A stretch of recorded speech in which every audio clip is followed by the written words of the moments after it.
अस्सलाम वालेकुम दोस्तों, तैयार हो जाएं। चीन इस वक्त सख्त नाराज है पाकिस्तान से और इन बयानात से अपनी नाराजगी जाहिर भी कर रहा है। जाहिर है कि अमेरिका की तरह धमकी तो चीन नहीं दे सकता पाकिस्तान को, क्योंकि दोनों ममालिक के दरमियान एहतराम का रिश्ता कायम है। लेकिन चीन ने अब वाजिया कर दिया है कि अब इस दहशत गर्दी के मसले को हल करो मुकम्मल तौर पर, और इशारों में कह दिया है कि सी पैक अब ऐसे नहीं चल सकता और यही अमेरिका की ख्वाहिश थी। क्या कुछ पाकिस्तान खो सकता है, और इस बयान के बाद पाकिस्तान और चीन के ताल्लुकात अब किस तरफ जा रहे हैं? ज्यादा खराब होंगे या बेहतरी की तरफ जाएंगे? इस पर बात करेंगे। और इसके साथ ही नून लीग के रहनुमा जावेद लतीफ ने नून लीग को ही बुरी खबर सुना दी है कि इमरान खान की इक़्तिदार में वापसी के लिए तैयारियां मुकम्मल हो चुकी हैं। क्या कुछ होने जा रहा है? जावेद लतीफ किन पर अब इल्जामात लगा रहे हैं? लेफ्टिनेंट जनरल रिटायर्ड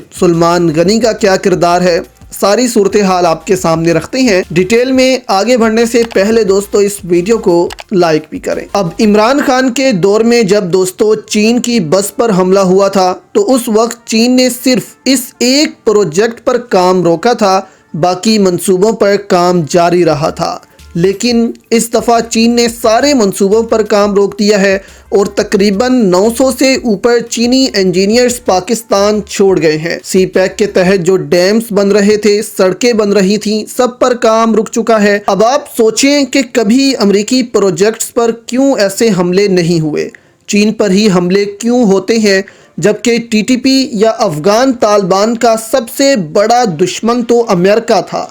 इसी ने इस खित्ते में जंग शुरू की, उनके घर तोड़े, खानदानों के खानदान तबाह किए, लेकिन उन पर हमले नहीं होते बल्कि हमले चीन पर होते हैं। और जब इमरान खान दौर में चीन पर हमला हुआ तो उस वक्त सारे सबूत रखे गए और उसमें भारत इन्वॉल्व था।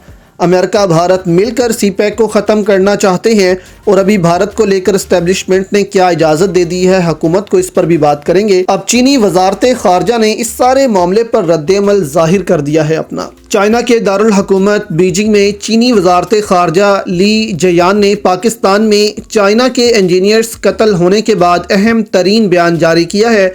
तर्जुमान वजारत खारजा ने अपने बयान में कहा कि पाकिस्तान की तरफ से चीन के ज़ाती इदारों और मंसूबों की हिफाजत के लिए हर मुमकिन इक़दामात किए जा रहे हैं। दहशत गर्द हमले के बाद चीन ने inter agency working group Pakistan भेज दिया है, जो 28 मार्च को पाकिस्तान में पहुंच चुका है। उन्होंने बताया कि पाकिस्तान में भेजे गए वर्किंग ग्रुप के सरबरा डायरेक्टर जनरल चीनी वजारत खारजा के शोबा खारजा सलामती बाई त्यान है। वर्किंग ग्रुप पाकिस्तान में मुतलका कंपनियों और पाकिस्तान के साथ इमरजेंसी रिस्पांस शुरू कर चुका है। बाई त्यान ने वजीर मुमलिकत खारजा, वजीर खारजा और वजीर दाखिला पाकिस्तान से मुलाकात में पाकिस्तान से कहा है कि वो जल्द से जल्द मुकम्मल कार्रवाई करें।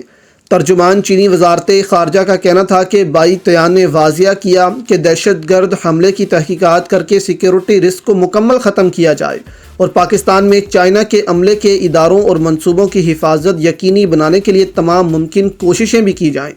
पाकिस्तानी फ्रीकैन का कहना है कि मामलात को यकीनी बनाने के लिए तहकीकात और कोशिशों को मुकम्मल तौर पर जारी रखेंगे।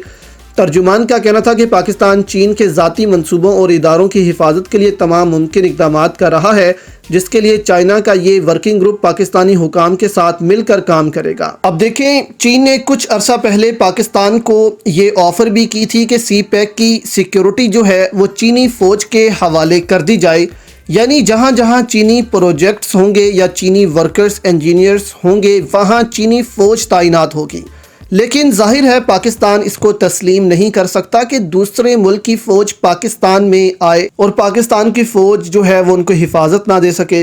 अब चीन ने पाकिस्तानी इदारों को वाज़िया पैगाम दे दिया है कि जब तक मुकम्मल रिस्क ख़त्म नहीं हो जाता तब तक इन प्रोजेक्ट्स पर काम शुरू नहीं होगा, और अगर अब एक और हमला यहाँ पर हो जाता है तो सी पैक सालों तक दोस्तों बंद रह सकता है, जिससे पाकिस्तानी माशरत को बहुत नुकसान होगा। जबकि IMF भी यही चाहता है कि पाकिस्तान सी पैक के मंसूबों के लिए 1 रुपया ना रखे, यानी हर तरफ से पाकिस्तान पर यही दबाव है कि सी पैक को बस किसी तरह स्लो डाउन कर दिया जाए, चीन को इतना मजबूर कर दिया जाए कि चीन खुद ही इन मंसूबों को छोड़ दे। अब ऊपर से नजम सेठी ने बयान जारी कर दिया है कि भारत से तजारत की یہ جو ساری باتیں اسحاق ڈار کر رہے ہیں اس کے پیچھے کچھ نہ کچھ ہے۔ بھارت سے تجارت کے لیے اسٹیبلشمنٹ نے بھی گرین سگنل دے دیا ہے، تو جو کام عمران خان دور میں نہیں ہو رہے تھے وہ اب ہوں گے، اور بھارت سے تجارت کھولنے کا مطلب یہی ہوگا کہ کشمیریوں سے غداری اور سی پیک کو بھول جانا، کیونکہ سب کو پتہ ہے کہ بھارت ہی ٹی ٹی پی اور بی ایل اے کو فنڈ کر کے پاکستان کے خلاف استعمال کرتا ہے، اور امریکہ بھی یہی چاہتا ہے کہ پاکستان نے بھارت سے تعلقات اچھے کرنے ہیں اور ایران، افغانستان، چین سے تعلقات خراب کرنے ہیں، اور جو باتیں رجیم چینج کے بعد ہم کرتے تھے آج وہ آپ کی آنکھوں کے سامنے درست ثابت ہو رہی ہیں۔ اب ایک طرف امریکہ کے یہ منصوبے چل رہے ہیں جس سے تاثر یہی مل رہا ہے کہ اب امریکہ کبھی بھی عمران خان کو واپس نہیں آنے دے گا، لیکن نون لیگ کے رہنما جاوید لطیف ہی یہاں پر چیخیں مارنے لگ گئے ہیں کہ عمران خان کو اقتدار واپس دینے کی تیاریاں ہو رہی ہیں۔ اب اندر سے عمران خان کی مدد تو ہو رہی ہے، لیکن پی ٹی آئی میں اس وقت اختلاف اس قدر دوستوں بڑھ چکا ہے کہ ایسا لگتا ہے کہ جو خاموش مجاہدین عمران خان کے لیے راستے بنا رہے ہیں، پی ٹی آئی میں موجود لوگ اس کو خراب کرنے میں لگے ہوئے ہیں۔ اب وکیلوں کی تحریک جو کہ عید کے بعد شروع کرنے کے فیصلے ہو رہے ہیں اور ان پر کام چل رہا ہے، اس کو بھی متنازع کرنے کی کوششیں شروع ہو گئی ہیں، اور پی ٹی آئی کے اپنے ہی وکیل ایک دوسرے سے اختلاف کرنا شروع ہو چکے ہیں۔ اب نعیم حیدر پنجوتا نے ایک ٹویٹ کی اور کہا کہ اب وقت آ گیا ہے، حامد خان لائر گروپ کے سربراہ ہیں، وہ لیڈ کریں، ہم سب وکلا سر کفن باندھ کر نکلیں گے، تحریک شروع ہو، یہ وقت ہے عدلیہ ہمارے اداروں کو آزاد کروانے کا، یہ وقت ہے اس ملک کو آزاد کروائیں، اب تماشائی نہ بنا جائے، روڈ پر آیا جائے، اسی طرح وکلا کے ساتھ ساتھ پورا ملک نکلے۔